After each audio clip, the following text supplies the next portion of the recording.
नमस्कार, आप देख रहे हैं डीपीडी न्यूज और आपके शहर सहारनपुर की छोटी बड़ी हर खबर के साथ मैं शिवानी शर्मा एक बार फिर से हाजिर हूँ। उम्मीद है आपने हमारे चैनल को सब्सक्राइब कर लिया होगा और घंटी का बटन जरूर दबाया होगा।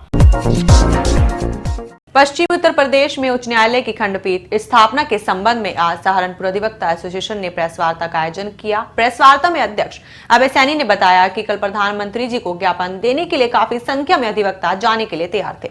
गाड़ियां भी बुक कर ली गई थी। तभी खबर आई कि प्रधानमंत्री कार्यालय से डीएम मेरठ को एक पत्र प्राप्त हुआ। उन्होंने हमारी जो सेंट्रल एक्शन कमेटी है उसके 5 प्रतिनिधि बुला लिए हैं। उसके लिए समय भी निर्धारित हो गया है, इसलिए कल का जो आंदोलन था वो स्थगित कर दिया गया है। प्रेस वार्ता में संरक्षक अमरीश सिंह पुंडीर, महासचिव राहुल त्यागी, पूर्व अध्यक्ष अरविंद शर्मा, सरफराज शाहनवाज, संदीप पुंडीर, सत्येंद्र चौहान, जितेंद्र राणा, पंकज ठाकुर आदि उपस्थित रहे। सर्वप्रथम तो मैं सहारनपुर अधिवक्ता एसोसिएशन के कार्यकारिणी कक्ष में सभी अखबार नवीसों का हृदय से आभार व्यक्त करते हुए धन्यवाद ज्ञापित करता हूं कि आपने बहुत अच्छी मांग के लिए हमारा समर्थन किया। 10 तारीख को जब गौतम बुद्ध नगर में बैठक हुई थी पश्चिमी उत्तर प्रदेश के 22 जिलों की, और वहाँ एक निर्णय हुआ था कि आने वाली 25 सितंबर को यानी कि कल जब माननीय प्रधानमंत्री जी जेवर एयरपोर्ट का शिलान्यास करेंगे तो पूरे पश्चिम के 22 जिलों से वकील साहिबान वहाँ जाएंगे, ड्रेस जाएंगे और अधिकतम संख्या में जाएंगे और बड़ी से बड़ी कुर्बानी इस आंदोलन में जो हो सकती थी उसके लिए तैयार होकर जाएंगे। और उसका रिजल्ट ये हुआ कि 4 दिन पहले जो लॉ मिनिस्टर हैं किरण रिजिजू साहब, उनका एक बयान आया कि हम तो पश्चिम में बेंच देना चाहते हैं और आगरा के लिए हम समर्थन करते हैं, लेकिन हमारी जो केंद्रीय संघर्ष समिति है मेरठ जिसका मुख्यालय है उससे हम सहमत नहीं हैं और हम अपने आंदोलन को तेज गति से करने के लिए कल को जाने के लिए पूरी तैयारी में है। हमारी कलेक्ट्रेट बार, बेहेट, देवबंद, नकुड़ सबसे वार्ता हो चुकी। सब लोग सहारनपुर से, जैसा हमने वायदा किया था कि 200 व्यक्ति वहाँ जाएंगे, उस तैयारी में इनसे ट्रांसपोर्ट कंपनी वालों से गाड़ियाँ तक बुक कर ली गई। लेकिन एक खुश भरी खबर तुरंत अभी आपके जाने के बाद आधा घंटा पहले अब से आई कि साहब प्रधानमंत्री कार्यालय से मेरठ डीएम को एक पत्र प्राप्त हुआ और उन्होंने जो हमारी सेंट्रल एक्शन कमेटी है उसके 5 नुमाइंदे बुला लिए वार्ता के लिए और उसके लिए समय भी निर्धारित हो गया। 4 बजे शाम 27 तारीख को, आने वाले 27 तारीख को शनिवार को 4 बजे शाम दिल्ली में जो केंद्रीय विधि मंत्री हैं माननीय किरण रिजिजू साहब, उनसे पश्चिम के इन 22 जिलों के 5 प्रतिनिधि के रूप में 5 जिलों के वकील वहां पे जाएंगे, जिसमें से सहारनपुर का भी प्रतिनिधित्व उन्होंने रखा है। ये सहारनपुर के लिए बड़ी बात है कि 22 जिलों में नाम आना, नहीं तो वो 5 कहीं आसपास से भी पूरे हो सकते थे। और कल का जो हमारा आंदोलन था कि यहाँ से हमें 200 आदमियों को जाना था, वो स्थगित कर दिया गया है। अब हमारा सारा फोकस 27 तारीख को आने वाले शनिवार को दिल्ली में माननीय विधि मंत्री के निवास पे जो वार्ता है, अब हमें पूरी आस जगी है कि ये काम जो पश्चिम उत्तर प्रदेश में माननीय उच्च न्यायालय खंडपीठ स्थापना का है पूरे सवाब पे है और बहुत जल्द पूरा हो जाएगा।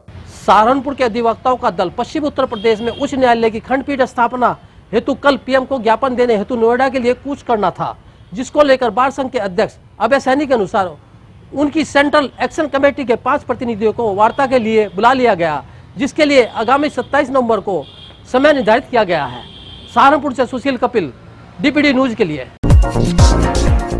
सहारनपुर में प्रदूषण को लेकर नाक, कान, गले की बीमारियों को लेकर सीएम एस आभा वर्मा ने बताया कि प्रदूषण की वजह से हमारे यहाँ मरीजों की संख्या लगातार बढ़ती जा रही है और लगभग 100 मरीज रोज इलाज के लिए आ रहे हैं। मेन तकलीफ ये सामने आ रही है कि उनको सांस लेने में परेशानी होती है और दम घुटने की तकलीफें और छींकें आ रही है।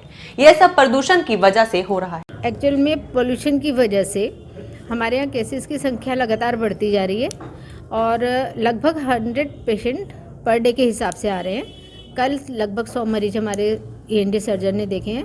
मेन तकलीफ़ ये है कि उनको सांस लेने में परेशानी होती है और दम घुटने की भी तकलीफ़ है और छींकें आती हैं। इस वजह से पेशेंट, ये सब पोल्यूशन की वजह से हो रहा है। हमारे जो सर्जन्स हैं वो लोग सब बैठे हुए हैं और वो ईएनटी सर्जन्स, और वो लोग प्रॉपर उनका इलाज कर रहे हैं, दवाइयाँ दे रहे हैं और उनको गाइड कर रहे हैं कि कैसे उनको अपना बचाव करना चाहिए।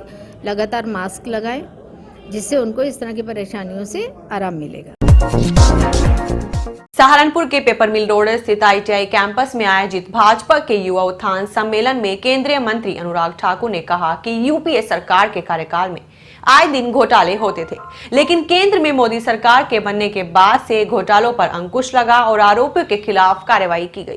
केंद्रीय मंत्री अनुराग ठाकुर ने केंद्र में मोदी सरकार व उत्तर प्रदेश में योगी सरकार की उपलब्धियां भी गिनवाई। भाजयुमो प्रदेश अध्यक्ष प्रांशुदत्त द्विवेदी ने कहा कि मोदी सरकार ने आतंकवाद पर अंकुश लगाया, योगी सरकार ने प्रदेश को भयमुक्त बनाया है। कार्यक्रम में विधायक ब्रजेश सिंह, विधायक सत्येंद्र तोमर, महापौर संजीव वालिया, भाजपा के प्रदेश मंत्री डॉक्टर चंद्रमोहन सिंह, युवा मोर्चा के प्रदेश उपाध्यक्ष सत्येंद्र अवाना, महानगर अध्यक्ष राकेश जैन, पूर्व सांसद राघव लखनपाल शर्मा, पूर्व विधायक राजीव गुम्बर, सुनील नागर, गौरव राणा, अमित गगनेजा, गौरव गर्ग आदि मौजूद रहे।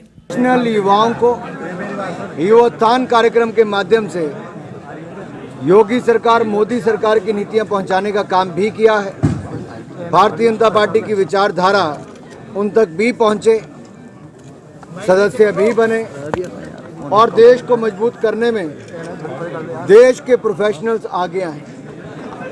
उत्तर प्रदेश, जहां लगभग 24-25 करोड़ की आबादी है, उस राज्य में शानदार काम योगी जी की सरकार के समय माइक्रो कंटेनमेंट जोन्स बनाकर हुआ, कोविड की रोकथाम करके हुआ, अर्थव्यवस्था को 9वें नंबर से दूसरे नंबर पर पहुंचाने का काम हुआ।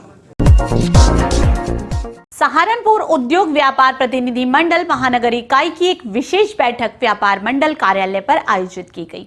बैठक में अध्यक्ष विवेक मनोचा, महामंत्री सुरेंद्र सिंह चावला, चेयरमैन राजेंद्र गुप्ता, मंडल अध्यक्ष कृष्णलाल ठक्कर, गुलशन अनेजा, सचिन मनोचा, सुधीर मिगलानी उपस्थित रहे। सहारनपुर के खान आलमपुर में कोरोना वैक्सीनेशन के लिए कैंप लगाया गया, जिसमें लोगों ने उत्साह के साथ कोरोना वैक्सीन लगवाई। कोरोना वैक्सीन कैंप में रईस कुरैशी, हाजी मोहम्मद आदिल, मौलाना कादिर, रफीज अहमद आदि मौजूद रहे। सहारनपुर के नागल में श्री गुरु नानक देव जी के 552वां प्रकाश पर्व श्रद्धा भाव एवं हर्षोल्लास के साथ मनाया गया। पंज प्यारों के साथ साथ महिलाएं कीर्तन कर रही थी, साथ ही बैंड बाजों की धुनों से वातावरण भक्तिमय बना हुआ था। लुधियाना से आया हुआ पाइपर बैंड एवं राजपुरा की गतका पार्टी के सदस्यों ने आश्चर्यचकित करतब दिखाकर लोगों को तालियां बजाने पर मजबूर कर दिया। नगर कीर्तन मेन बाजार, bus stand, GT road, block चौराहा होते हुए गुरुद्वारा पर संपन्न हुआ। इस मौके पर प्रधान अजीत सिंह, बाबा गुलजार सिंह, सरदार कृपाल सिंह, गगन अरोड़ा, अनिल डावर, सेंटी, सरदार सोनू समेत काफी श्रद्धालु मौजूद रहे। देश भर में इंश्योरेंस कंपनियों को अरबों रुपए का चूना लगाने वालों में सहारनपुर के भी 7 वकीलों को बार काउंसिल ऑफ इंडिया ने निलंबित कर दिया है। बड़ी तादाद में फर्जी क्लेम से घबराई ICICI लोम्बार्ड की याचिका पर विशेष जांच दल SIT का गठन किया गया था। SIT की जांच में पूरे देश में फर्जी क्लेम के बेशुमार मामले सामने आए। इनमें उत्तर प्रदेश के कुल 28 अधिवक्ता दागी पाए गए। इनमें सहारनपुर के 8 अधिवक्ता प्रथम दृष्टया दोषी मिले, जिनमें से एक की मौत हो चुकी है। सुप्रीम अदालत ने बार काउंसिल को आवश्यक कदम उठाने के निर्देश दिए थे। ये जितनी मोटर दुर्घटनाएं होती हैं, एक्सीडेंट, उनके मामलों में जो क्लेम के मुकदमे होते हैं, तो उनमें पता नहीं कैसे मिली भगत करके ये लोग दोषी पाए गए हैं। बीमा कंपनी के वकील साहब ने शिकायत की है और उसमें इन लोगों को संलिप्त पाया गया कि कुछ इन्होंने फर्जी क्लेम दिला दिए, तो सहारनपुर भी बदनामी की। तो क्या पता नहीं लगा था, मतलब इस तरीके से ये काम कब से चल रहा था सर? इसके बारे में हमें कोई जानकारी नहीं कि ये कब से चल रहा था काम, कब से इन्होंने किया है। एक्चुअल में क्या है कि सब अपना अपना काम करते हैं। कुछ लोग सिविल साइड से काम करते हैं, कुछ क्रिमिनल के करते हैं, कुछ एक्सीडेंट क्लेम के मुकदमे करते हैं। जैसे हम क्रिमिनल के करते हैं तो हमें क्रिमिनल वालों का तो पता है कि किस कोर्ट में कौन वकील क्या कर रहा है, बाकी दूसरा नहीं पता चल पाता कुछ भी। किस तरीके से सर ये मामला हुआ, क्या आगे के लिए किस तरीके की अब नीति अपनाई जाएगी, क्या नोटिस जारी होगा कुछ तरीके से, इस तरीके से? अब तो बार काउंसिल ऑफ इंडिया ने इनके लाइसेंस सस्पेंड कर दिए हैं।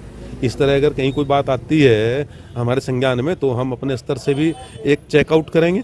बहरहाल ये तो पूरी सोसाइटी को बदनाम करने वाली बात हो गई ना। तो किस तरह से इनके ऊपर कार्रवाई की गई है? क्या ये जो बीमा कंपनी है उनके वकील साहब ने शिकायत की, उसकी उन्होंने इंटरनल इंक्वायरी करा के और मामला माननीय सर्वोच्च न्यायालय तक गया।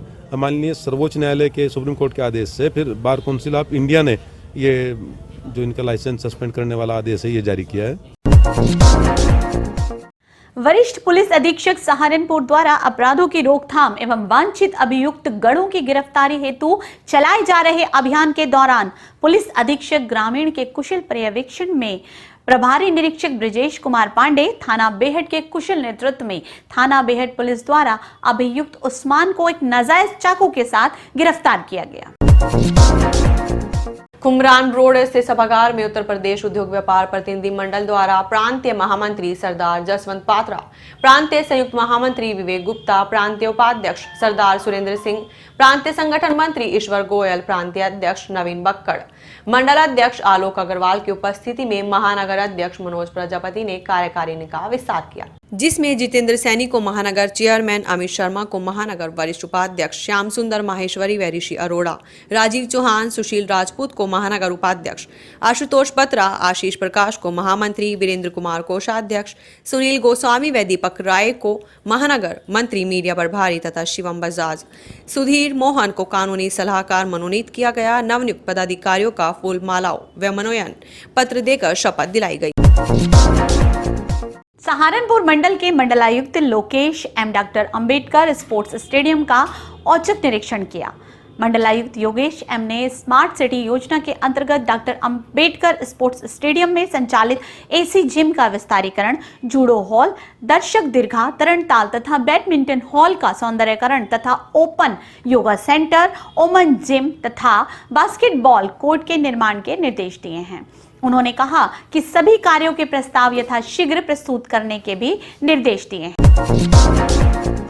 उत्तर प्रदेश डिप्लोमा इंजीनियर महासंघ द्वारा अपनी मांगों को लेकर धरना स्थल पर धरना दिया गया, जिसमें तकनीकी विभागों, निगमों, परिषदों, स्थानीय निकायों में कार्यरत लगभग 27,000 डिप्लोमा अभियंताओं की वर्षों से लंबित समस्याओं का निराकरण न किए जाने पर शासन की वादाखिलाफी के कारण व्यवस्था की स्थिति में धरना प्रदर्शन किया।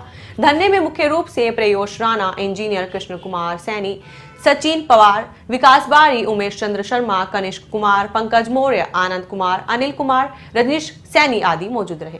मेरा नाम सुभाष उपाध्याय है और ये जो आज का ध्यानाकर्षण और धरना कार्यक्रम है, इसका प्रभारी प्रांत की ओर से मुझे सहारनपुर मंडल के लिए बनाया गया है। आज क्यों हमारा जो कार्यक्रम है ये सरकार के ध्यानाकर्षण के लिए है। सर्वप्रथम हमारी मांग है कि जूनियर इंजीनियर्स को 4800 का ग्रेड वेतन प्रदान किया जाए। पिछले 2016 में हम लोगों ने बहुत संघर्ष किया और सरकार को झुकाया।